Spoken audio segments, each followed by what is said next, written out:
Hello, everyone, and welcome to another episode of the Wise Decision Maker Show, where we help you make the wisest and most profitable decisions.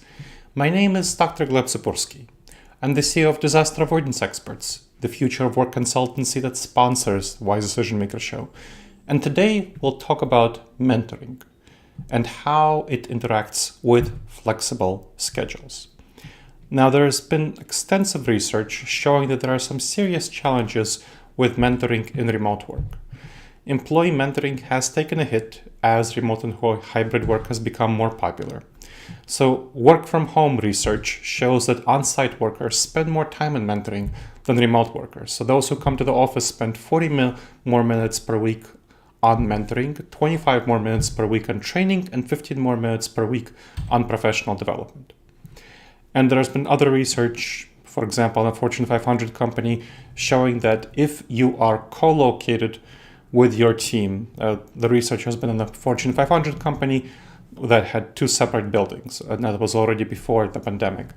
And it had some team members who were in the same building and had some team members on the same team who were in different buildings. So people in the same building who are in the same team received quite a bit more mentoring than those who were in different buildings on the same team. And that was definitely a big gap. It was something like 25% gap. And that gap narrowed to 8% when everyone went to remote work during the pandemic, which meant that people who were previously started off in person, they still received more mentoring even though they were remote compared to people who started off distant from each other in different buildings and they went to fully remote work. So that is definitely an issue in terms of mentoring. And we need to acknowledge that that's a serious problem with remote work. That's why you need a structured mentoring program. You should not rely on mentoring by osmosis by hoping that just returning to the office will solve all problems. People are not used to coming to the office and they really resent coming to the office to do mentoring.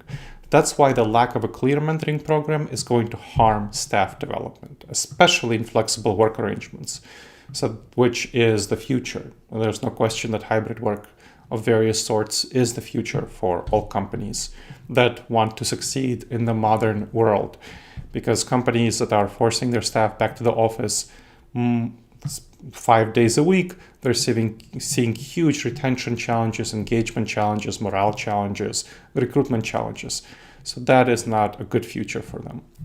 But mentoring is taking a hit. Junior team members, their development is taking a hit. So that's why leaders like Mark Zuckerberg of Meta and others have shown that previously those who backed fully flexible work have later mandated office return for some days. For example, Meta required junior staff on site for 3 days a week and also asked senior staff to come in to mentor recent hires for 3 days a week.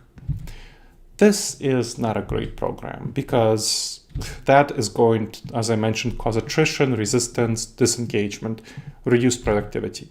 So return to office wars where people are asked to come in just to mentor junior staff breed really serious resentment among senior staff.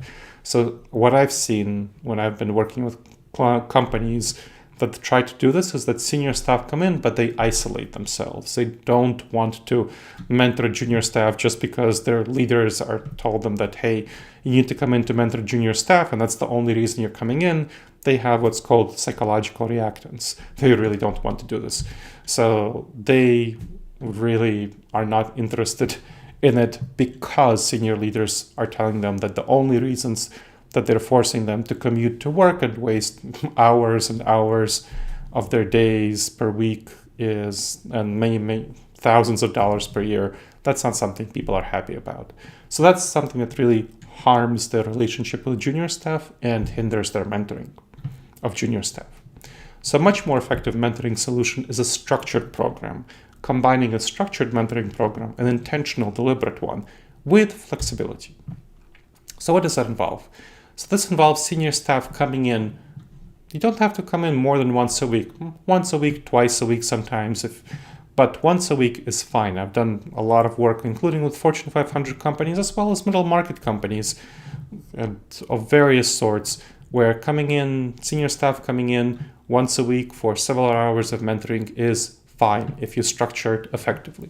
And of course, on the day that they're coming in, they should also have in-person collaboration. But we're not talking about that. We're talking about mentoring. And of course, you also want to combine some in-person mentoring with virtual sessions. So you don't only have to have in-person mentoring, but virtual sessions as well. Much more effective than the 3 days a week, the spray and pray hope for mentoring by osmosis. Without structured mentoring, the growth of employees is going to be stunted and organizations are less vibrant, with junior staff not being developed effectively, senior staff resenting and leaving in larger numbers, being disengaged. That's a problem. So what do you want for effective mentoring? There was a study by Charter and Qualtrics that finds that hybrid work doesn't limit the potential of mentoring.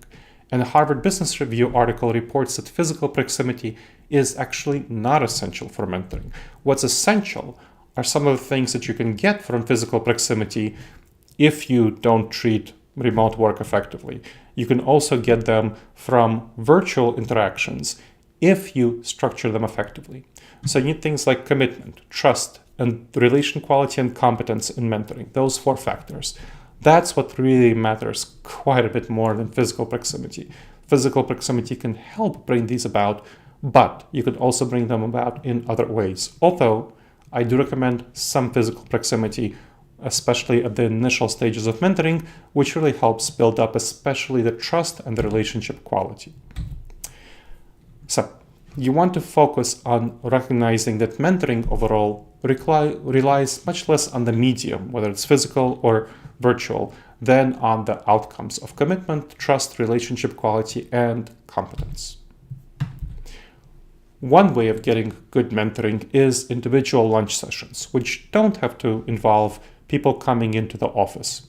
Senior professionals, of course, have limited time, generally more limited time than junior professionals. So many prefer to minimize their time in the office. We see a lot of research on that.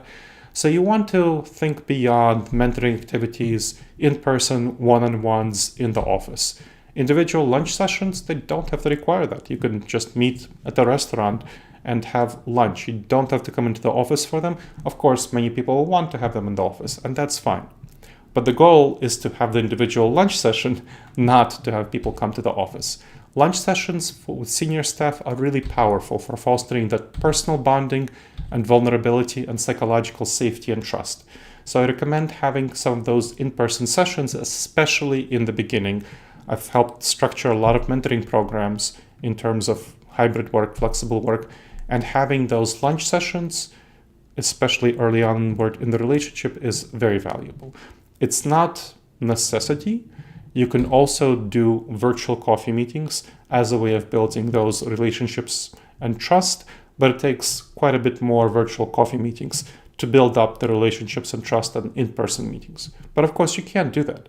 And I've seen a lot of successful, fully remote mentoring relationships, but it does take more time to develop that trust and those relationships.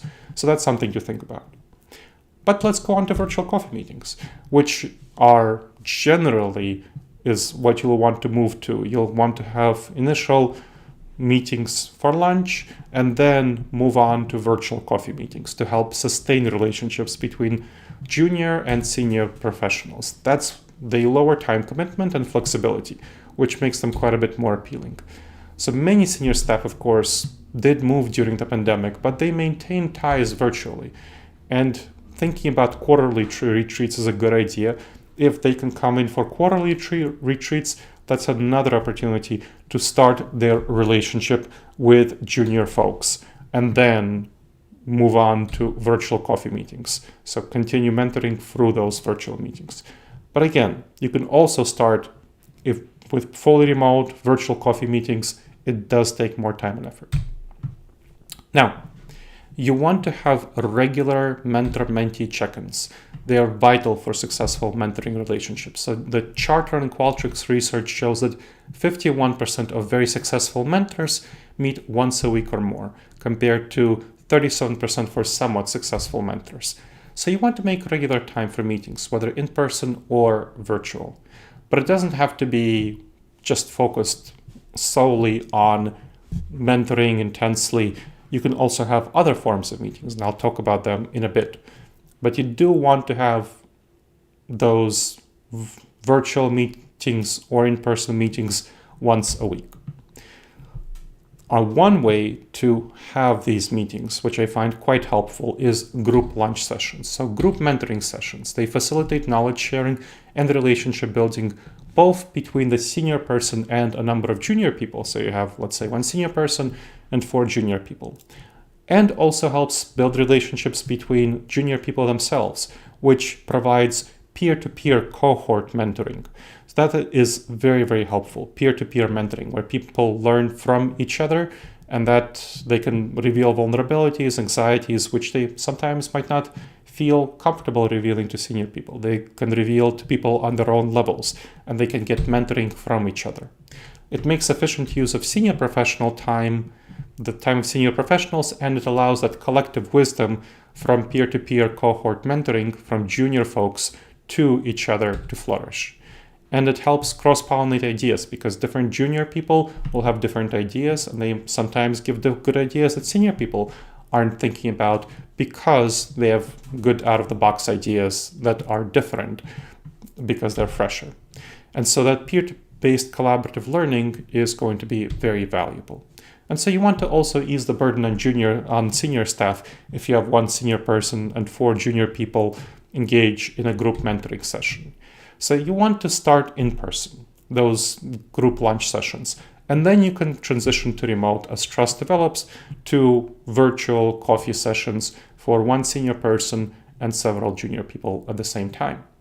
But you definitely want to have those one-on-one relationships with a senior person, and you can also separately have with different senior person or the same senior person group meetings.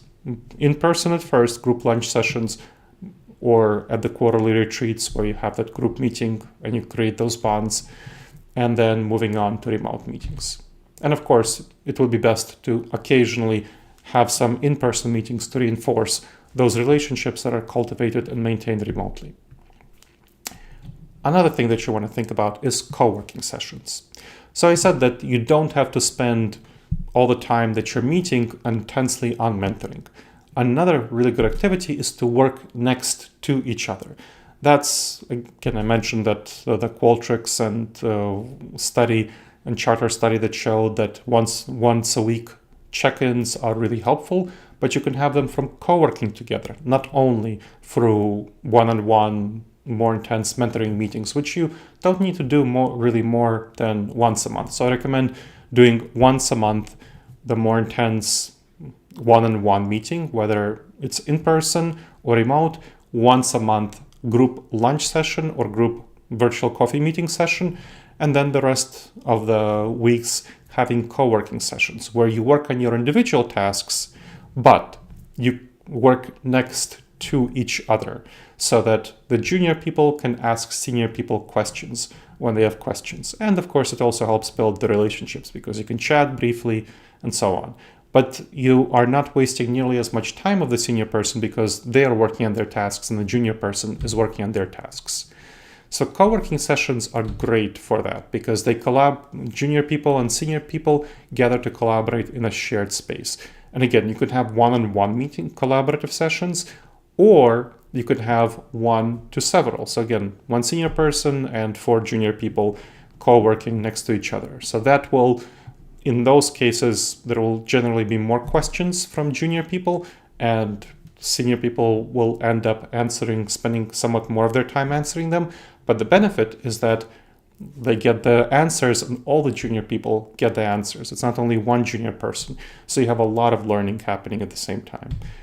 And these sessions are great for knowledge sharing and mutual support. They foster collaboration and idea development, and they enable immediate feedback and real-time adjustments. They help spark creativity and spontaneity. So there's a lot of benefits around these co-working sessions. Now, you don't have to have them in person. That's key. I recommend starting them in person. So you work next to each other if possible. Of course, if you're located distantly, it's not possible, and you can just start them remotely. What you can do is have them remotely. You just sign on to a video conference call. You turn your microphone off. You leave your video on if you're comfortable. If not, you can turn it off, and you just work on your tasks. But when junior people have questions, they can turn on their microphone and ask, and you leave your the speakers on, and you turn on your microphone and ask, and then the senior person can answer those questions. It's not as good as working next to each other in terms of relationship building, but it does do some of the effect of relationship building, and it certainly does the same benefit in terms of answering questions and knowledge sharing. So they're flexible, they can be done from anywhere, that's a big benefit. So these sessions remove geographical boundaries and allow for diverse perspectives. So you have some senior people who are not located close by, you can bring them in for virtual co-working sessions to get their wisdom to the junior people. So they don't require, although they benefit from initial in-person trust building. That's a really flexible tool for teams with fully remote members, so keep that in mind. Or again, if you want have a senior person who's located remotely from a number of junior people, there's a lot of flexibility that you could have with virtual co-working sessions. Thinking about goals. Moving on from the format, thinking about goals. Have clear goals and incentives for mentoring to maximize the returns on investment of time of your people. And regularly evaluate mentoring to see how it's going and have continuous improvement. The Charter and Qualtrics study shows that successful mentoring is supported through compensation, 27% versus 17% for less successful mentors, performance recognition, 42% for successful mentors versus 33%, and mentoring time. So again, 39% for successful versus 33% for less successful. And that's why I strongly encourage you to embrace structured mentoring to have a thriving organization. Structured mentoring programs are vital for flexible settings. So incorporate diverse mentoring activities such as individual lunch sessions, virtual meetings, coffee meetings, group sessions, again, in-person and virtual co-working initiatives, in-person and virtual, and have that goal-oriented mentoring with evaluations of performance. Take control of your mentoring program. Audit your current mentoring practices, thinking about structuring the program. Don't rely on mentoring by osmosis. Your choices is what will shape the result. Pursue intentional growth for your junior people by using structured mentoring, or just accept what happens if you leave it to chance. Letting mentoring unfold naturally doesn't lead to favorable results. All right, everyone. I hope you've enjoyed this episode of the Wise Decision Maker Show.